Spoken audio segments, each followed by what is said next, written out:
Hey,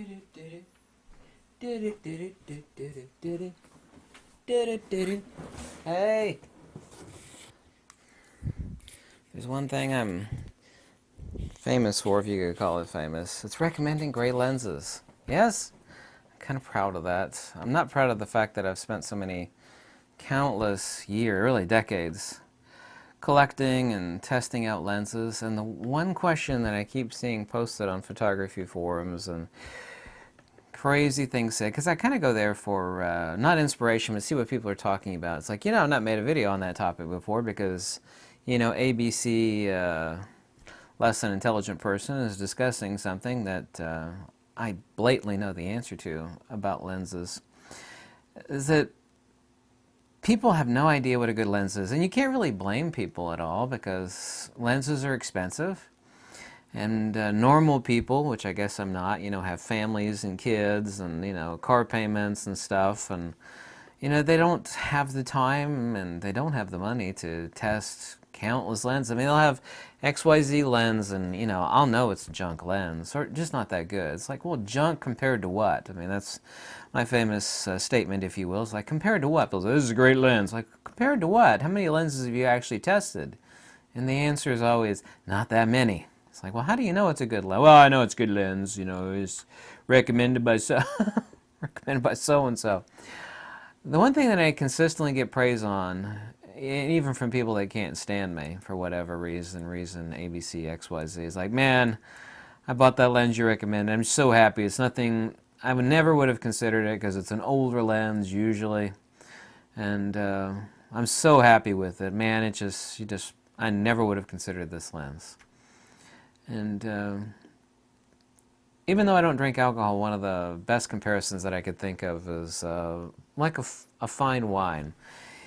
All of these people talk about how sharp, and for product photography and for macro photography and for reproduction work, a really sharp lens is incredibly important, and some architectural stuff. For everything else, it's really not. It's just not. Also, too, you cannot add image fidelity, or what is conventionally called micro contrast, in post-production. If it wasn't captured to begin with, you can add it. What is image fidelity, or what is it's also called Zeiss pop, or it's called lens pop. Micro contrast is really a horrible word. It's image fidelity, is what it is. I don't know if you ever heard a binaural recording of a concert, where someone will actually have these real expensive, nice high-def microphones on either side of their head. And you could play the recording back, and you could hear the person coughing, and you'll like turn around. You think someone's behind you coughing. I don't know if you ever heard a binaural audio recording. They're incredible. And I have some really, really nice, super expensive microphones, and I have wood floors, and this house is not that old. Well, I'll do a recording just walking down the hallway, just silently, even though I'm a heavy guy, obviously. And I could hear, the boards creaking under my. It's absolutely, and that's what it is, so far as image fidelity regarding lenses. And it's very, very important to get a great image fidelity lens for black and white photography. Also, too, for black and white portraiture, incredibly important. Glass is the killer of image fidelity. Everything is about SNR gain, signal to noise ratio gain. What is like a really cheap and easy way of explaining image fidelity, or conventionally called micro contrast, most horrible word ever, is the difference between a line drawing and that same line drawing. You have the best artists in the world make like a line drawing of like a beautiful person, right? A line drawing, even very detailed. Every eyelash, it's like, well, that's great. Man, that's just awesome. Best artist in the world, right? Now use a shading pencil, which I don't know if you know what a shading pencil is. I've got some of them in the back there. They're designed not for drawing so much, they're for shading. The image fidelity is the shading. I mean, where the best line drawing by the best artist in the world looks incredibly sharp. It's like, man, look how sharp that is. Yeah, but it doesn't look that good. People say, here's one of the secrets, and one of the things I appreciate about Leica cameras. One of Leica's secrets, really are two. A lot of their greatest lenses have low element count. I've talked about this endlessly. But the color filter array, the CFA that sits over top of the sensor, is weak, meaning it's kind of washed out relative to most color filter arrays. Now what that does is it lets in more intertonal gain. Yeah? When you have a low element count, super awesome lens with great transmission, i.e. high gain, intertonal detail, the SNR, the signal to noise ratio of the finer details of the shading, pass through, and a weak color filter. This is the reason why I always laugh my fanny off at unintelligent people. Image micro contrast doesn't exist. Like, oh really? Then why don't you tell me why everybody with 2 eyes and a half a brain knows that a monochrome camera, I've posted some image samples up of monochrome cameras. Just download, go to the internet and just type in monochrome image. Yeah, true monochrome. Not a conversion to black and white, a true monochrome image. Say from a Leica monitor. If microcontrast didn't exist, then true monochrome cameras would not be so heavily lusted after by people. But they are, because a true monochrome camera is jaw-dropping. The images that are produced from it, they are jaw-dropping. It's not my opinion, it's not my feeling, it's not my belief, it's a hardcore fact. And yet, when you go to these silly little photography forums where these neophytes hang out, and there's nothing making microcontrast, I think that's invented, you know? It's invented to sell lens. Like, no. Microcontrast is real. It's empirically valid. And anyway, you have all these people that are jockeying for sharp. How sharp is it? How sharp is it? They just don't know what makes up a good lens. I mean, you would not judge a super expensive fine wine by how much alcohol content it had, would you? Here's the best wine right here. It's like, well, how do you know that's the best wine? There's a lot of alcohol in it, yeah. I'm going to get crunk drinking this. I don't drink alcohol, by the way. You would not judge a lens based upon its sharp. Would you not judge a fine wine based upon its alcohol content? Nobody cares about the alcohol content of a super fine, super expensive wine. It is the je ne sais quoi. It is the characters. It's kind of like some of the best supermodels in the world have like a big old mole on their face. It's like, well, that's imperfection. You know, I don't like that. That chick's got a mole. Oh, you've seen the supermodels that have like the big gap right there between the two front teeth, like a big gap, like big enough to throw a horse through, like really big. It's like, oh, I don't like that. That's imperfection. It's like, yeah, but she's like a supermodel, and she's made the cover of Vogue and Elle, and everybody, she's gorgeous. That's sufficient analogies, isn't it?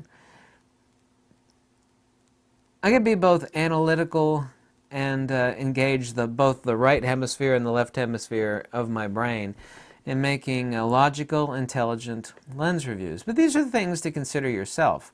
Now, ultra-sharp lenses that are analytical and have a high lines per millimeter, that's important for product photography, reproduction work, some architecture, most product photography. I already said product photography.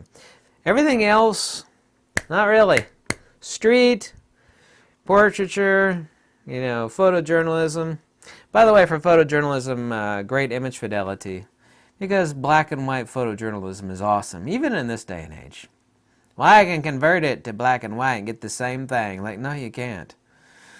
If you think that, then you have never seen a real monochromatic image from a true monochrome camera. I can assure you, you have not. Because if you say that, you're clueless.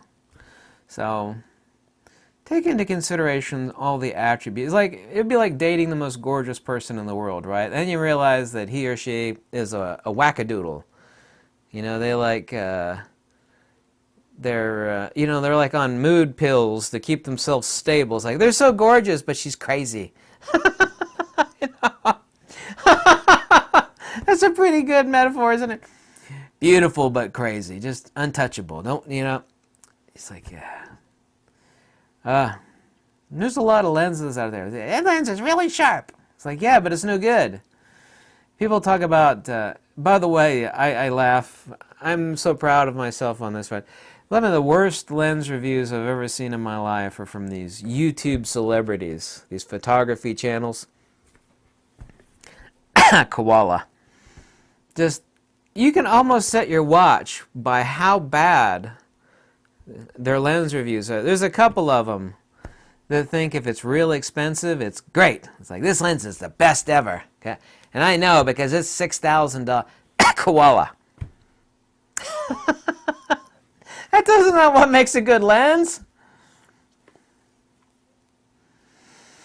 So I'm proud of myself on that front, but I really did want to discuss this topic because it keeps coming up, and I'm not fond of the nonsensical claptrap, the jabberwocky, lip flapping that is less than intelligently said about what makes up a good lens.